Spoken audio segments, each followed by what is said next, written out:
Welcome to Yosemite National Park, one of the crown jewels of the United States. It holds a special place in our hearts. We're returning to one of our favorite national parks and sharing highlights from Yosemite Valley and beyond. Welcome to 51 Parks with the Newstates. We're Howard and Katelyn, and we're on a mission to visit all the U.S. national parks in the lower 48 in our Winnebago RV.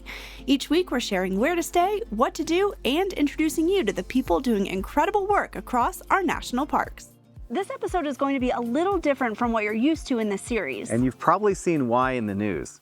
Yosemite shut down February 25th because of blizzard after blizzard. These are record-breaking snow amounts. Yosemite could reopen March 13th. If there is flooding, then all bets are off. River level in the Merced River peaked early this morning at just over 10 feet, which is considered flood stage. And safety is becoming an issue at Yosemite National Park, where flooding continues to be a concern. In fact, we've had to reschedule the filming at this park 4 times this year due to record snowfall, the snow melt, then the rainfall, and ultimately the flooding that has impacted this park. Yeah, there's still a lot of construction and debris cleanup that's going on right now. And because of that, the National Park Service has asked us to limit the areas that we're filming in for this episode. But don't worry, we're still going to be showing you highlights, some of our favorite places, as well as recapping prior visits to Yosemite National Park. So let's jump in and cover the lay of the land. Yosemite, located about 170 miles east of San Francisco here in California, is one of the most famous and most popular U.S. national parks. People flock from all over the world to experience its magnificent waterfalls and the famous rock formations like Half Dome and El Cap that surround you here in Yosemite Valley. This is by far the most popular area of the park and where we'll spend most of today's episode exploring. There are several entrances into Yosemite depending on which direction you're coming from. This was our third visit to the park, and we entered from the east through Tioga Pass. We were a little unsure on whether we wanted to drive our RV through this section of the park, but after watching our friends Phil and Stacy from Today is Someday drive their Class A RV over Tioga Pass Road, we knew we could handle it in the Navion. Coming in from the east, you have an initial climb up, and then there's a gradual decline. With most mountain roads, if you take it slow, you'll be fine. Tioga Road is only open once the snow is cleared for the season, usually around late May or June. This year, it didn't open until late July, so make sure you check the park website for road conditions. Historically speaking, Tioga Pass will usually remain open until sometime in November. There is camping inside the park, which we'll touch on soon, but for this trip we stayed just outside the Big Oak Flat entrance to the west at the Thousand Trails Yosemite Lakes. It's only about 5.5 miles to the entrance station, but if you're planning to visit the valley, this campground is nearly a 1-hour drive to the heart of the valley.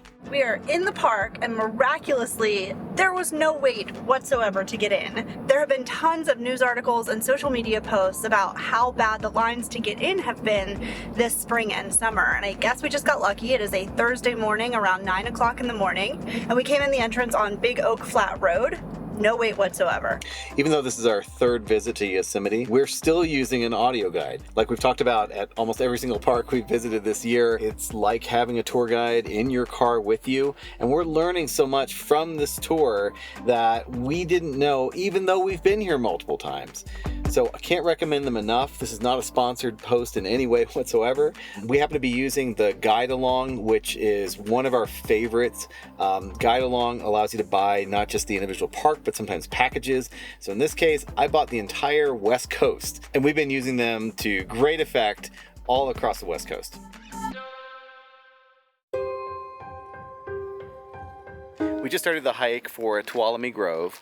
It's really more like a walk because most of it is along a paved section of the historic Big Oak Flat Road. I think this is one of several of the groves of giant sequoias that are inside of Yosemite National Park. We visited this one back in 2019, and I can tell you that you should be able to walk through and into several sequoias. It's just incredible.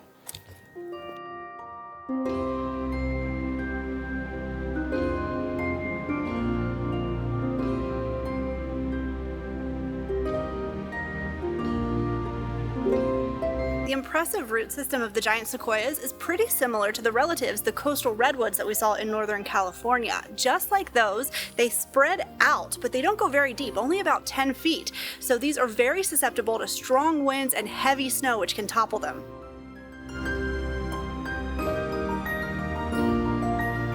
famous tunnel tree. It has been this way since 1878, and there is a picture of the first stagecoach going through it. They carved a tunnel into it to allow stagecoaches to pass through as visitors were first starting to explore this area. A lot has changed and we have learned a lot since 1878, and today this is obviously very frowned upon, but it is still here for us to enjoy. It was a steep climb out of the grove, so just be prepared for that. It will get your heart pumping. We had to stop a couple of times, catch our breath, and it's quite hot right now, but definitely worth it to see these amazing giant sequoias.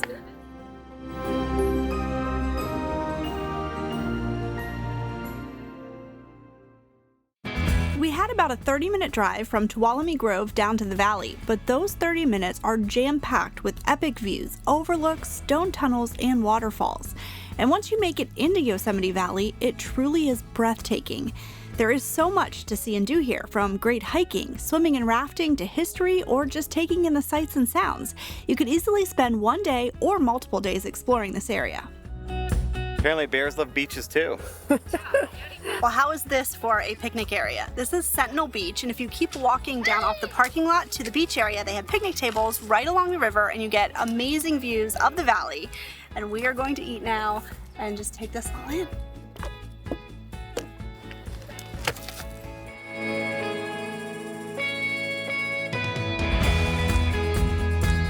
So we were on our way to Mirror Lake, which we hiked to from the campground back in 2019 when we were here. The weather then was, I think, pouring down rain and misty and foggy, so this is much better. You used to be able to drive all the way out to Mirror Lake on a paved road, but they have closed that road down, so you can either walk along the road or take a trail. I also just learned from the sign that Mirror Lake was actually misnamed. It's not a lake at all. It is a reflecting pool that's part of Tenaya Creek, and in the late summer, once all the glacial waters have dried up and it's not being fed anymore, it dries up. So I'm really hoping that it is still there and that this walk will be worth it. As Katelyn mentioned, we did camp in the Pines campgrounds, but before you ask, we didn't have a reservation. And the truth is, it is still possible, even with the popularity of Yosemite, where you have to book out 6 months to the day in advance. We were able to secure a walk-up campsite by going to the campground reservation office and waiting our turn, and just as luck would have it, somebody walked up and said, "Hey, we're leaving early, does anybody want our campsite?" And so we were able to snag a campsite. It can happen, don't give up.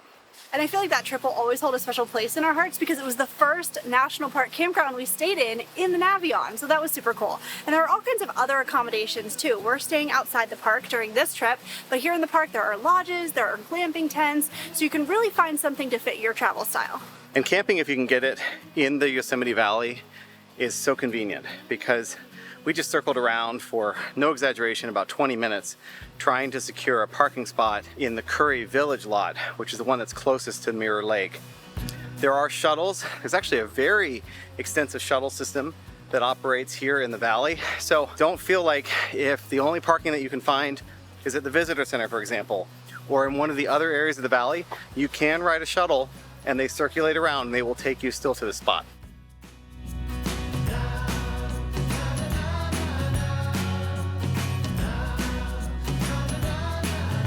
Katelyn's fears were confirmed.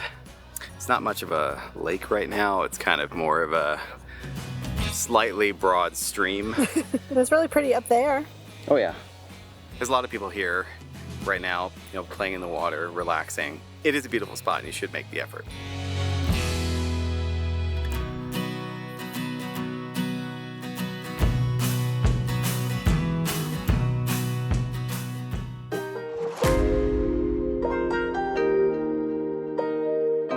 Ready to do one of the most popular trails here in Yosemite and one of our favorite trails, the Mist Trail. And as the name suggests, you will get wet on this trail. So make sure you have a rain jacket and sturdy boots because you're climbing over 600 stone steps along a waterfall. It is breathtakingly beautiful. We did this hike back in 2019. We're really excited to now bring you along. The first part of this trail is paved but has a very steady incline. The views along the way are pretty epic as you're climbing high above the Merced River. The first vantage point you'll come to is the Vernal Falls footbridge, where you'll see Vernal Falls for the first time. If you do continue hiking up the Mist Trail, you'll be climbing to the top of that waterfall. All right, we've switched to the GoPro. It's about to get wet. Yeah. And we're about to start the steps. So, what is it, 600? More than 600. All right, here we go.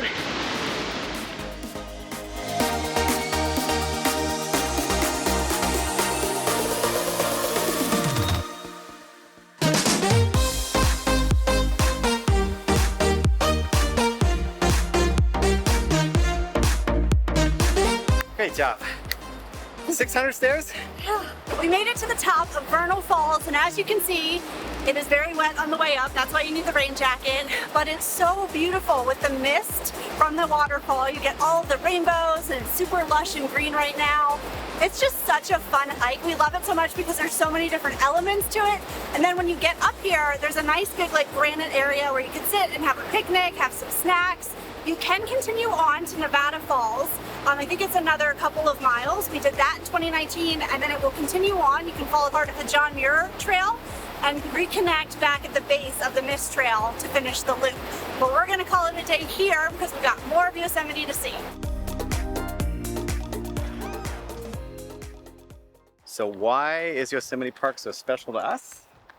It's because in 2019, long before YouTube, this is where we got our engagement photos taken. And they're so beautiful and so fun to look back on those. We took some out in the meadow. There's a bridge right here that we took some on. It's really cool to be back in those same spots that we have those memories from. It is. It was literally like right before we got married in Hawaii. You should definitely spend some time strolling through the meadows here in the valley. There's Cook's Meadow, which has a boardwalk trail and several bridges. You can get great views of the famous Yosemite Falls from this area of the park. A short drive or shuttle stop away is the El Capitan Meadow, another must visit. It's kind of funny to be standing in the middle of a meadow, but this is the best spot to overlook El Capitan. El Capitan is one of the most famous climbs that you can do in any national park.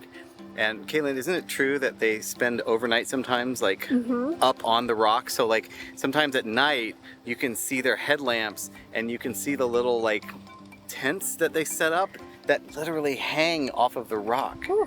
I don't see anything right now, do you? No, we've been looking.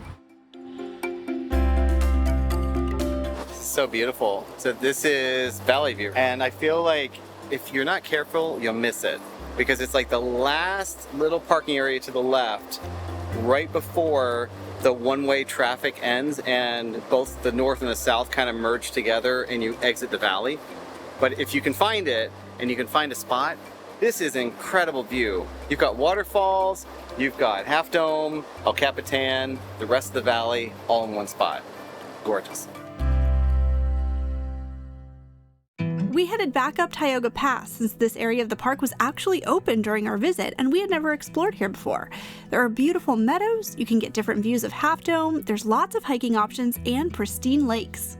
Okay, it's not as bad as I thought it was going to be. If I was thinking I would have packed a swimsuit, I would have jumped in. It feels pretty good. Down in the valley today, it's about 90 degrees, and then up here right now, it's about 70. So big difference. We're at about 8,000 feet of elevation here. But this is Tenaya Lake. It is beautiful. It is the largest lake in the front country that you can access. People go kayaking, canoeing, swimming, you can hike around. So it's a great spot. It's really fitting that we're starting and ending our episode at Yosemite here at Olmsted Point. Olmsted, named after Frederick and Frederick Jr. Olmsted, played a pivotal role not just in the governance of Yosemite, but of the National Park Service as a whole. Frederick Jr. was on the committee that drafted the legislation for the establishment of the National Park Service in 1916. It's because of visionaries like this that we have these beautiful national parks for us to enjoy for generations to come. On our next episode, we're heading north to another very unique and lesser-known national park, Lassen Volcanic. This hidden gem ended up being one of our new favorites. From an active volcano to geothermal areas to beautiful teal lakes, Lassen has it all. Thanks so much for watching. We'll see you next week.